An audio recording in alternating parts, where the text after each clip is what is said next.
नमस्कार दोस्तों, कैसे हैं आप सब। स्वागत है आप सभी का आपके अपने YouTube चैनल पर। दोस्तों, सबसे पहले तो आपको सावन मास की हार्दिक शुभकामनाएं।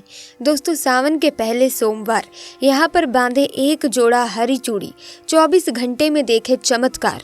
दोस्तों, सावन का महीना मर्यादा और भक्ति का महीना होता है। सावन के पूरे महीने पर भगवान भोलेनाथ का नियंत्रण समझा जाता है।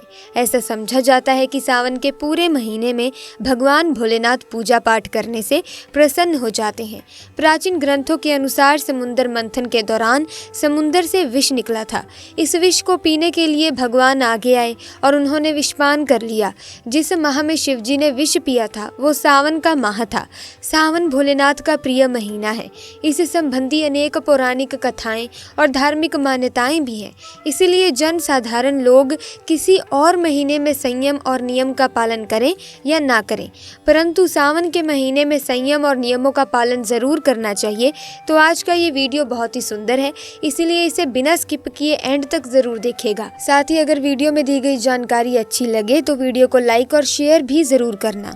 दोस्तों, सावन के महीने का विशेष महत्व कुछ इस तरह से है। सावन के महीने में समुद्र मंथन हुआ था। सावन के महीने में ही माता लक्ष्मी समुद्र मंथन से उत्पन्न हुई थी और माता लक्ष्मी को धन की देवी का दर्जा प्राप्त भी सावन के महीने में ही हुआ था। सावन के महीने में भगवान भोलेनाथ भूलोक पर आ जाते हैं और भूलोक पर जिनके घर में यथावत शिवलिंग रखे गए होते हैं उनके घर भगवान आंशिक रूप से आते हैं। इस मास में भगवान विष्णु योग निद्रा में चले जाते हैं तो सृष्टि का संपूर्ण कार्यभार भगवान भोलेनाथ के ऊपर होता है। दोस्तों, आज हम बताएंगे इस वृक्ष पर बांधे 2 जोड़ा हरी चूड़ी, जिससे आपकी हर इच्छा जल्द ही पूर्ण होगी। इस वृक्ष पर सावन के महीने में हरी चूड़ी बांध देंगे तो आपकी मनोकामना जल्द ही पूर्ण होगी। आपका आने वाला समय भी सुगमता से गुजरेगा और आपके जीवन की सारी परेशानियां समाप्त हो जाएंगी। दोस्तों, भगवान भोलेनाथ को ये 3 वृक्ष अत्यंत प्रिय है और इन वृक्षों की पूजा करने से शिव पूजा करने के समान फल प्राप्त होता है। दोस्तों, इन वृक्षों के बारे में शास्त्रों में ये भी कहा जाता है कि मनुष्य जाति के कल्याण के लिए स्वयं भगवान भोलेनाथ और माता पार्वती इन वृक्षों के रूप में भूलोक पर अवतरित हुए थे, अर्थात उन्होंने भूलोक पर जन्म लिया था। तो ऐसे में दोस्तों, इस वीडियो में सबसे पहले जानेंगे कि सावन में हरी चूड़ी का क्या महत्व है। दोस्तों, हरा रंग सौभाग्य और उल्लास का चिन्ह समझा जाता है जो मन को जल्द ही खुश करता है। हरा रंग प्रकृति का स्वरूप समझा जाता है क्योंकि माता पार्वती प्रकृति है। ऐसे में दोस्तों, सावन में भगवान शिव जी को चढ़ाए जाने वाले बेलपत्र, धतूरा, भांग और दूब हरे रंग के होते हैं। प्रकृति निर्माण करने वाले भगवान भोलेनाथ हरे रंग से अति जल्द प्रसन्न होते हैं। सावन में जो महिला हरे रंग की चूड़ी पहनती है, हरे वस्त्र धारण करती है, उसे अखंड सौभाग्य की प्राप्ति होती है। इसीलिए कहा जाता है कि जितने भी माता बहनें हैं उन्हें पूरे सावन के महीने में हरे रंग की चूड़ी जरूर पहननी चाहिए, हरे वस्त्र धारण करने चाहिए। सावन के महीने में माता बहनें भगवान भोलेनाथ की पूजा करती हैं, शिव पूजा करती हैं। ऐसी माता बहनों को हरे रंग का वस्त्र ही धारण करना चाहिए, कदापि लाल रंग के वस्त्र धारण नहीं करने चाहिए। समझा जाता है कि लाल रंग के वस्त्र धारण करने से भगवान भोलेनाथ नाराज हो जाते हैं। तो दोस्तों, इस वृक्ष पर किसी भी सावन के सोमवार के दिन जरूर बांधे हरी चूड़ी, आपका दुर्भाग्य सौभाग्य में बदल जाएगा। कैसी भी परेशानी हो, आपकी गरीबी हो, कष्ट हो, तकलीफ हो, जीवन में चल रही सारी समस्याएं जल्द ही समाप्त हो जाएंगी। और केवल एक ही सोमवार के दिन अगर आप ये उपाय करते हैं, हरी चूड़ी इस वृक्ष पर बांधते हैं, तो आपकी जन्म जन्मांतर की गरीबी भी मिट जाएगी और जल्द ही आपके एक ही सोमवार के दिन उपाय करने से मनोकामना पूर्ण होगी। तो दोस्तों, कौन से हैं वो वृक्ष, आइए जानते हैं। पहला वृक्ष है शमी का वृक्ष। शमी के वृक्ष को माता पार्वती और भगवान भोलेनाथ का स्वरूप कहा जाता है। इसीलिए दोस्तों, शमी के वृक्ष को उमा महेश्वर वृक्ष भी कहा जाता है। पूरे सावन भर शमी के वृक्ष पर माता पार्वती और भगवान भोलेनाथ का वास समझा जाता है। सावन के महीने में गोधुली बेला पर प्रदोष काल के समय यानी संध्या काल के समय में छूने से पाप दोष, कष्ट और सारी परेशानियां समाप्त हो जाती हैं। सावन के महीने में शमी वृक्ष की जड़ पर अगर कच्चा दूध डाला जाए तो भगवान भोलेनाथ जल्द ही प्रसन्न होते हैं और माता पार्वती का खूब सारा आशीर्वाद मिलता है। दोस्तों शमी वृक्ष का धार्मिक महत्व भी है। तो दोस्तों प्रभु श्री राम ने लंका पर आक्रमण करने से पहले शमी वृक्ष की ही पूजा की थी। पांडवों ने अपने दिव्य हथियार भी शमी वृक्ष पर ही छुपा कर रखे थे। शमी का वृक्ष घर में लगा होता है तो उस घर का कल्याण होता है, उस घर में सभी तरह के भौतिक सुखों का वास हो जाता है।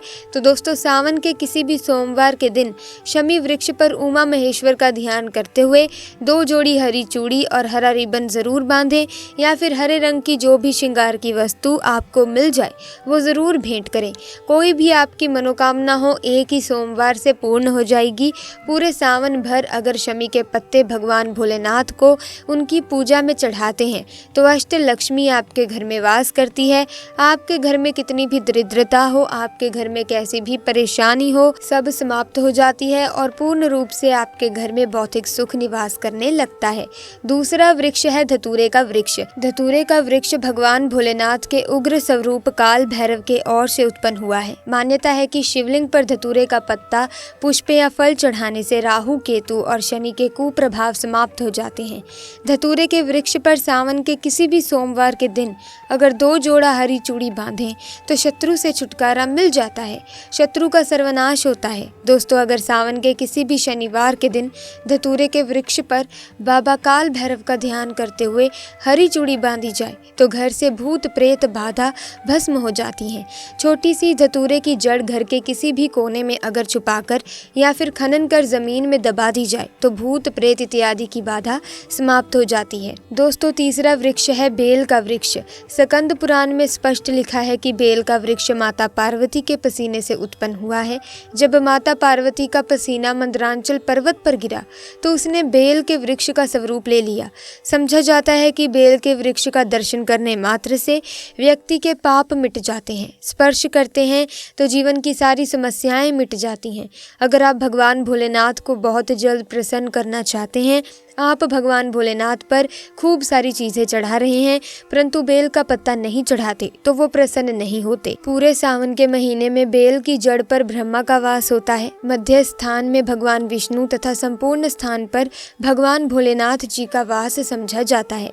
ऐसा भी समझा जाता है कि कोई भी साधक अगर सावन के महीने में बेल वृक्ष की पूजा करे, सुबह के समय में या फिर संध्या काल के समय में बेल की जड़ के पास अगर घी का दीपक जलाएं तो तीर्थों के स्नान करने के समान की प्राप्ति होती है। समस्त तीर्थ बेल की जड़ में आ जाते हैं। तो दोस्तों सावन के किसी भी सोमवार के दिन बेल की वृक्ष की जड़ पर अगर कच्चा दूध डाला जाए तो जीवन की परेशानियां और कष्ट मिट जाते हैं। तो सावन के किसी भी सोमवार के दिन संध्या के समय में बेल के वृक्ष में 1 जोड़ा हरी चूड़ी जरूर बांधें। अब आप पूछेंगे कि संध्या काल में ही क्यों? क्योंकि दोस्तों संध्या काल को ही प्रदोष काल कहा जाता है। प्रदोष काल के समय अगर भगवान भोलेनाथ और माता पार्वती की पूजा की जाए तो पूजा के प्रभाव बढ़ जाते हैं।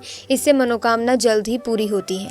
जैसे आप सुबह पूजा करते हैं उसका प्रभाव 100 गुना होता है, परंतु संध्या काल के समय जब आप पूजा करते हैं तो उसके प्रभाव 1000 गुना ज्यादा बढ़ जाते हैं। तो संध्या काल में ही घी का दीपक जलाएं। दीपक जलाने के बाद आप 1 जोड़ा हरी चूड़ी बेल के वृक्ष पर जरूर बांधें। एक ही सोमवार के दिन ये उपाय करने से आपकी मनोकामना जरूर पूरी हो जाएगी। और जब सावन में बेल के पत्ते आप भगवान भोलेनाथ को चढ़ाते हैं तो कम से कम 5 पत्तों पर सफेद चंदन से श्री राम लिखकर उन्हें जरूर चढ़ाएं। इससे भगवान भोलेनाथ जल्द ही प्रसन्न होते हैं। तो दोस्तों सावन के किसी भी सोमवार के दिन इन तीनों वृक्षों में से किसी भी एक वृक्ष पर हरी चूड़ी जरूर बांधें, आपकी मनोकामना जरूर पूर्ण होगी। तो दोस्तों कमेंट बॉक्स में ओम नमः शिवाय लिखना ना भूलें। उम्मीद करती हूँ कि ये वीडियो आपको अच्छी लगी होगी।